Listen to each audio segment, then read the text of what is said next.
nandraisan'ny ambassady Indonésia anjara amin'ny AFI Malagasy mampiavaka.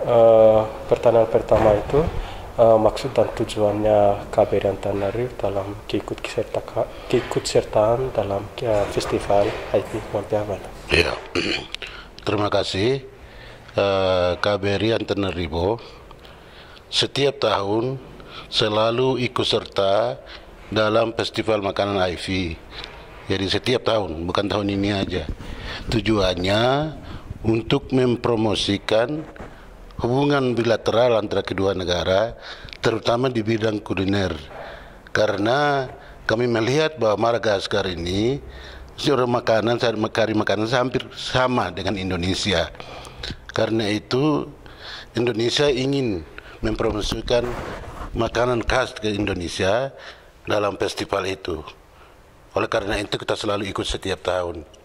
Nah, terutama untuk bulan ini KBRI juga akan ikut untuk mempromosikan makanan Indonesia, budaya Indonesia, terutama ada beberapa makanan mungkin nasi goreng atau sate. Nanti kita akan ikut berpartisipasi dalam festival HIV ini.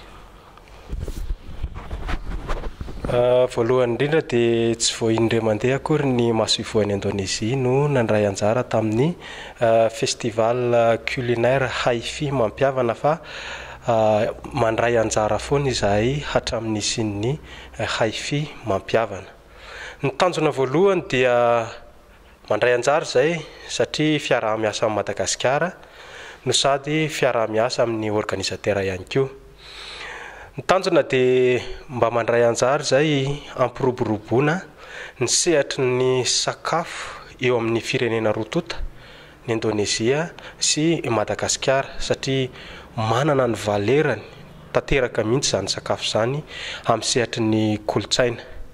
Faharoa manarakarak'izay dia sehatra anankiray ihany koa entinay ampisehoana ny karazan-tsakafo spécificité amin'ny resaka culinaire indonésiana ny festival AFI Mampiavana.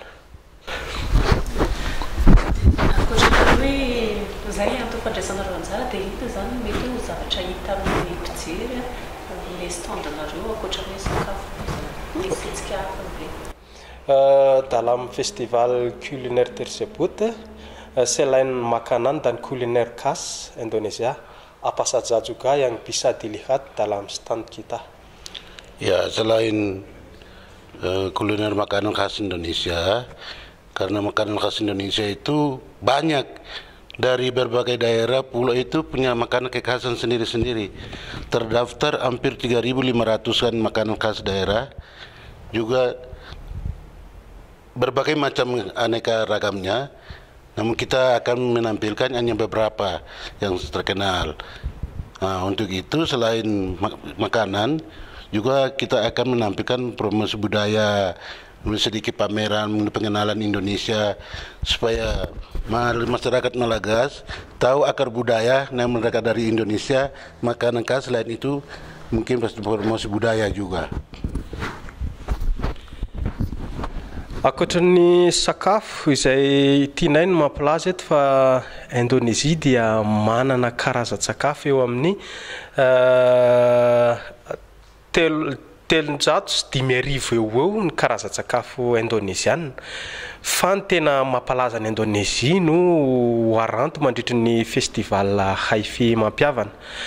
Ankoatran'ny hoe karazan-tsakafo dia sehatra anankiray ihany koa hanararotanay ny ampahafantarana ny Indonésia manontolo, na eo amin'ny resaka kolotsaina zany, na eo amin'ny resaka fizahantany zany, eny fa na eo amin'ny resaka produit indonésiana, zany hoe vokatra izay mampalaza ny Indonésia izay misy eto Madagasikara. Sehatra anankiray ihany koa entinay hampiratiana ireo vokatry ny asa tanana indonésiana, ampahafantarana ny malagasy eto Madagasikara. Ya, karena kita akui bahwa ada kedekatan hubungan historis antara Malagasy dengan Indonesia, kemiripan budaya, juga kekhasan makanan juga sama dengan Indonesia, dan kami yakin bahwa hubungan historik budaya ini, kemiripan budaya ini akan mendekatkan melalui promosi-promosi, melalui kebersamaan Indonesia dalam HIV dan juga mengenal budaya. Kita akan menampilkan juga semacam brosur-brosur. Nanti kita akan tampilkan semua dalam festival itu.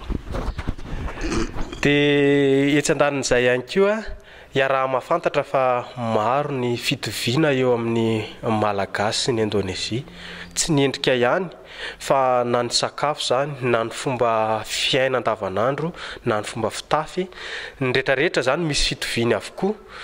Noho izay indrindra dia tianay ny mampatsiahy fa handray anjara zay hampafantaranay ny Malagasy fa misy fitoviana eo amin'ny Malagasy, mba hisian'ny fiaraha-miasa matotra eo amin'ny Malagasy, satria izay fitoviana izay dia manamora ny fiaraha-miasan'ny Madagasikara sy ny Indonesia. Mahakasika izao hoe fiaraha-miasa izay no sehatra fizahantany, manao ahoana ny resaka hoe torista avy any Indonesia, torista Madagasikara, misy mety vice versa mety gasy mitsidika ny Indonesia.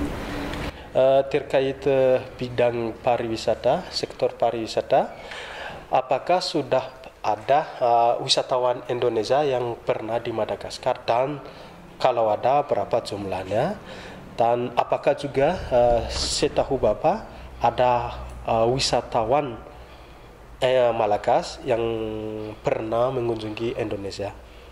Ya, terus terang kita akui bahwa belum banyak wisatawan Indonesia selama ini mengunjungi Madagaskar. Tapi sebaliknya, banyak wisatawan Madagaskar maupun juga para pengusaha nanti bulan depan Oktober akan mengunjungi Indonesia ada. Jadi kita dalam rupa ini melalui festival begini untuk lebih mempromosikan Madagaskar ke Indonesia supaya mereka akan tertarik, baik untuk sebagai wisatawan maupun para pengusaha investor masuk Madagaskar. Raha ny tena marina aloha hatreto dia mbola vitsy dia vitsy tokoa ny mpizahantany Indonesiana maketo Madagasikara, fa raha ny mpizahantany Malagasy mandeha makany Indonesia kosa dia azo lazaina fa misy ihany, na dia tsy azo lazaina ho be da be ary, satria amin'ny volana ambony iny zao dia misy resaka foara mahakasiky ny ekonomia izay ataon'ny Indonesia, dia misy ireo opérateur économique sady misitraka ny resaka fizahantany ho any Indonesia. Izay indrindra no antony andraisanay anjara amin'ny festival HIV mampiavana, mba ahafahanay mipromouvoir ilay destination indonesiana etsy andanin'izay ihany koa, mba ahafahana hoe mba betsaka ireo tourista indonesiana mba tonga mitsidika ny Madagasikara. Bukan berarti masyarakat Indonesia nggak tahu Madagaskar. Masyarakat Indonesia secara umum mereka tahu bahwa orang Madagaskar adalah diaspora jauh saudara kandung Indonesia di Madagaskar. Mereka tahu semua, dari sekolah sudah diajarkan bahwa Madagaskar adalah keturunan orang Indonesia. Jadi ingin tahu pasti suatu saat melalui promosi-promosi. Tanpa itu kita tidak bisa. Jadi kita tinggal melingkat hubungan aja saudara persaudaraan kita. Na izany na tsy izany, na dia atao hoe somary vitsy ara ny mpizahatany Indonesiana tonga eto Madagasikara, dia tianay ny mampafantatra fa mahafantatra tsara ny Indonesiana fa ny Malagasy dia avy any amin'ny zareo, satria raha ny any Indonesia manokana dia efa ampianarina any an-tsekoly any amin'ny EPP zany fa ny Malagasy dia isan'ny fiaviany avy any Indonesia. Izany indrindra no ilazanay fa indray andro any dia tsy maintsy ho betsaka ny tourista Malagasy makany Indonesia, dia vice versa ihany koa, no sady izay fiavian'ny Malagasy izay avy any Indonesia izay dia hampiroborobo fatratra ny fiaraha-miasa eo amin'ny Madagasikara sy Indonesia.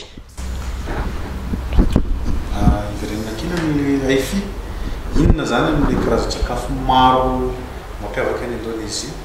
Inona amin'ireny zany mety hitovitovizana mety hita na firy am'regny fomba fisakafoanina na karazana sakafo itovizan'ny malagasy no mety hita mandritra ilay fe bapa selama apa namana ito festival haifi mampiavana akan menampilkan beberapa macam kuliner Indonesia bapa pisangka apa namanya itu menceritakan beberapa makanan khas Indonesia yang sama dengan makanan khas Malagas. Ya. Ada persamaannya berapa dan nama makanannya apa? Terutama nasi goreng. Nasi goreng itu ada juga di Malagas hampir sama. Cuman bedanya Indonesia punya rasa kuliner dan rasa bumbunya lain. Ada agak pedas. Terus kedua misalnya soto. Di sini juga ada. Tapi kekhasan Indonesia contohnya. Sate. Ada juga di sini. Ya, mereka bilang apa bruset ya? Ya bruset. Ada juga, tapi rasanya itu dari lidahnya itu beda. Jadi Indonesia kan pakai bumbu, kecap, pakai lada gitu. Kita akan tampilkan atau soto misalnya, macam itu. Kita akan tampilkan itu. Misy karazan-tsakafo anankitelo no tononona teo izay mety ho hita mandritra ny festival haifi mampiavana. Ranon-tsakafo itovitovizany amin'ny sakafo malagasy dia voalohany indrindra ohatra ny lasopy. Ny fomba fandrahoana lasopy indonésiana sy ny malagasy dia mitovy, misy fitovizany eny fa mety hoe ny tsirony mety samy hafa kely kokoa satria no ilay épice ampiasana. Etsan-danin'izay ihany koa raha tsy laza fa tsy ireo masikita izay tian'ny malagasy tokoa dia mitovy tanteraka amin'ilay masikita malagasy ihany koa ny masikita indonésiana fa mety le épice sy le tsirony fotsiny mety hoe mahasamy hafa anazy. Etsan-danin'izay moa fa iarahantsika mahafantatra fa ny malagasy dia mihinam-bary intelo isan'andro dia mitovy tsisy valaka amin'izay ihany koa ny indonésiana izay vary ny foto-tsakafony.